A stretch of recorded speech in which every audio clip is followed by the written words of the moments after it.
Sinazongwe is a district in the southern part of Zambia. The town borders Zimbabwe, only separated by the world's largest man-made lake, the Kariba. The district has seen a population growth in the recent past due to the booming fishing industry in the Kariba. The economic activity in the industry has surged demand for social services. And World Vision has been Zambia's long-serving development partner, with one of the oldest operational areas being Sinazongwe. The organization is currently running the Citizen Voice Action Methodology, CVA, in an effort to sustain gains achieved so far. Here is more about CVA in Sinazongwe.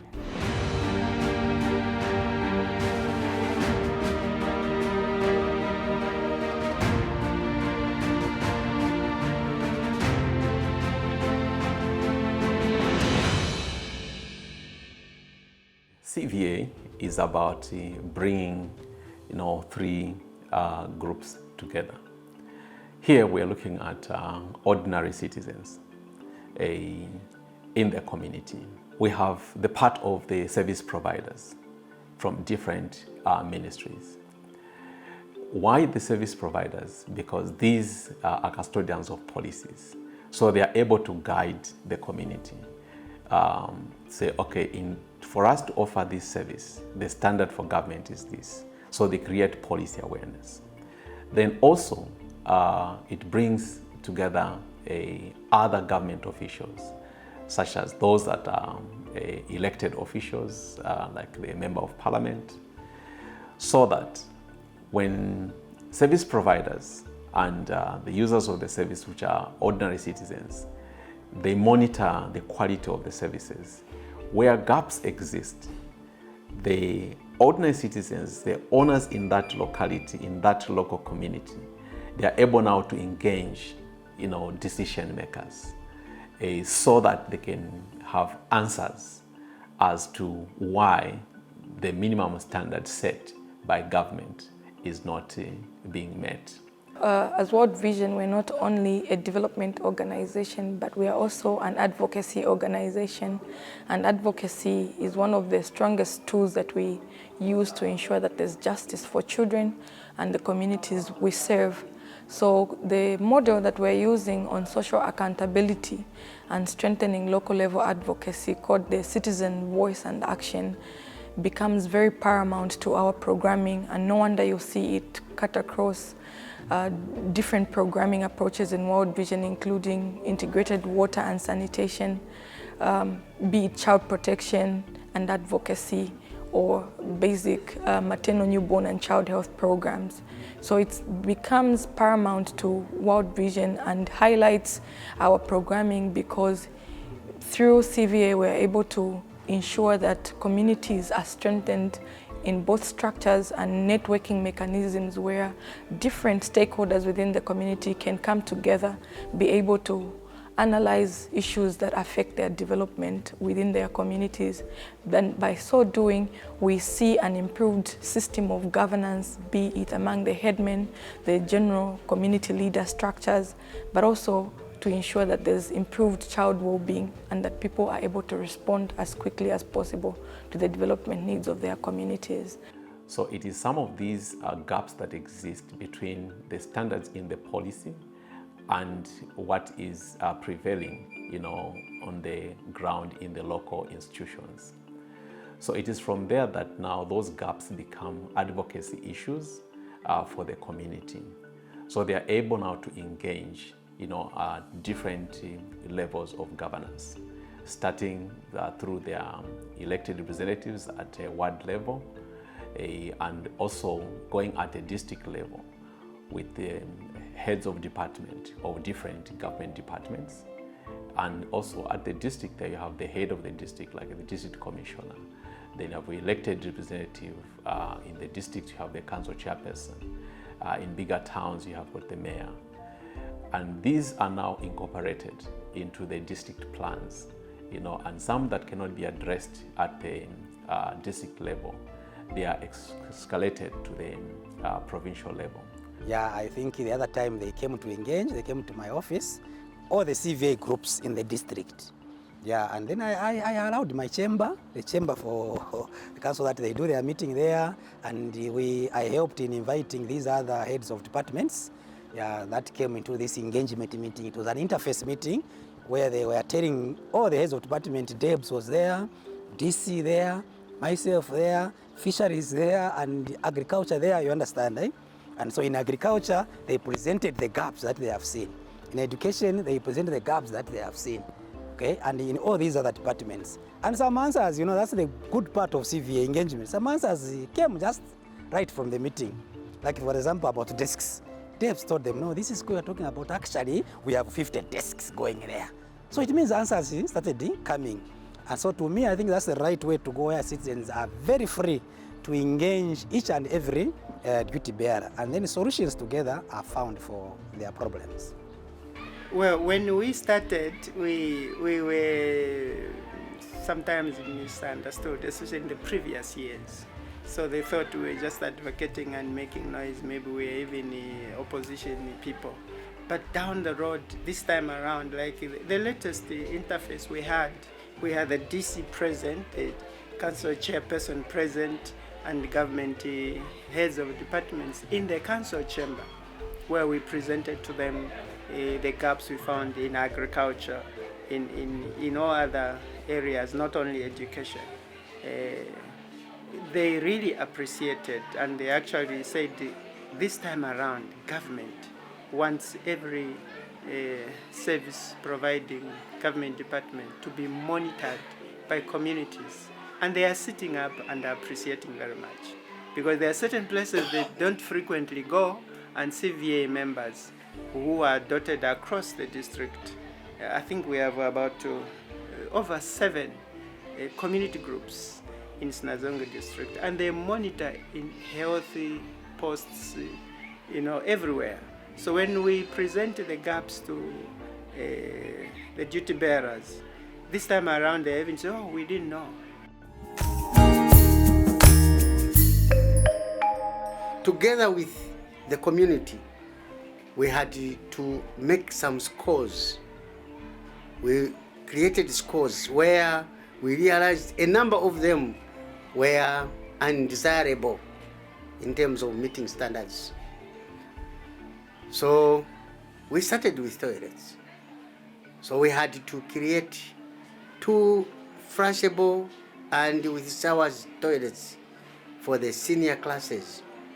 A girl child that have reached that side, they need water. So we did that, and they are there in the school. Through this initiative, we managed to construct 1x3 classroom, which is only remaining with 2/3 roofing for completion. Apart from that, the desk rehabilitation was done. Most of the classrooms were given enough desks. We also created a storeroom. Before that, most of the items were put in the classroom corners, which were a bit hazard for children.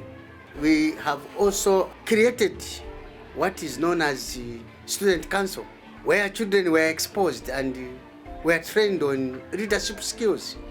You have to tell the head or the deputy to tell him that, sir, we're having challenges, like we don't have water at school, the tap, and also the borehole sometimes it's always been damaged. Again, we have to see if there are more desks in the class, and also the school is clean. As a result of CVA, we have a powerful preschool, 1x2 classroom block, and a play materials. CVA acts as a bridge between the community and the school. It is able to rob for resources or funds for the school whenever we have a project. I can even cite some examples. One of them is in the construction of a lab. CVA played a very crucial role in convincing the community so that they can come up with upfront materials, and also looking for resources for the completion of the same lab, which is now functional. This lab has improved in the results in science. When we had no lab, we had poor results in science. Now, since we have the lab, we can see things like maybe calcium hydroxide. When they say sodium reacts with chlorine to form sodium chloride, you may be able to see with your eyes, and you may do the experiment since we have the lab. CVA also helped in the lobbying for resources for the construction of the safe house, which was constructed by World Vision. I would thank the parents and the government that came together to build the safe house, because it has helped us girls in so many ways. For example, there are places like Dengeza Siameja that do not have secondary schools. Girls who come from there are able to stay in the safe house and attend lessons. And being at the safe house, the number of pregnancies has reduced due to the fact that the safe house is much secured. They've got the time, the time is given. When they say 17:30, everyone should be in. They mean it. It's 17:30, everyone is in. Safe house has also tremendously reduced the pregnancy rate at our school. Before the construction of safe house, sometime starting from 2015 to 2018, the pregnancy rates were between the range of 10 to 20 every year. But this time, the rate has tremendously reduced. As I'm speaking, this year we have only one girl who is pregnant. Because in the past, mothers, we used to have lots of cases where mothers would give birth at their homes, home deliveries, because one of the excuses they give is that when they come here, they can't stay here for a long time, waiting for either their daughters or their aunties to give birth. So as a result, they would rather keep them home while they will give birth. So when this mother shelter was introduced, that sort of excuse has gone, because people have a place where to stay and wait for either their relatives to give birth from. Ndabola na kliniki ya Sinazeze kliniki kuzugweta mwanangu ulada ikaindi twakalipengete twakalikuona mumaveranda achipadelano ino sunu twakalumba kwemitatu omwe abamasi mabhuku besu bakayeya muzezu wakuti bantu kababhadala ma 50 kwacha nawo watumbukira kung'anda ma 50 kwacha ali angingonga akachihoye chinchitukede lino itwa mana kudya tulakhala muno twapumuna sekati tulabika miti besu mwenyo muno tulabika nkonizyesu mwenyo muno olomvula yabola tikonzi kutwida penkambo twakaya kachiho eche chitu kwabilira. This word will definitely increase community confidence in the clinic, because this word will enable people coming from far-flung areas, far-reached areas, because from my understanding, my catchment has a wide span of 20 kilometers. So if those people from that far-reached areas are able to come here and lodge, I think it will increase their confidence in the health system. Say, when I go to the clinic, I will be able to be looked after with that sort of security, and qualified staff will be able to attend to me. It's all about dialogue, and then CVA spells out in its tenets that the dialogue has to be non-confrontational but issue-based. So we've been able to create or catalyze platforms where different players or actors in development come together to have issue-based debates, and I think for me that has been very instrumental in ensuring that through those debates there's improved and greater understanding of one and the other. Because CVA increases dialogue through this citizen-generated data, which comes up as a result of looking at what is prevailing in the community and what has been spelled out in the policy document. So the whole process is done, together with the service providers. And the advocacy issues that come out of this, the gaps that exist, then community leaders themselves, because they know what is the standard, now they are able now to identify which stakeholder they need to engage to find answers.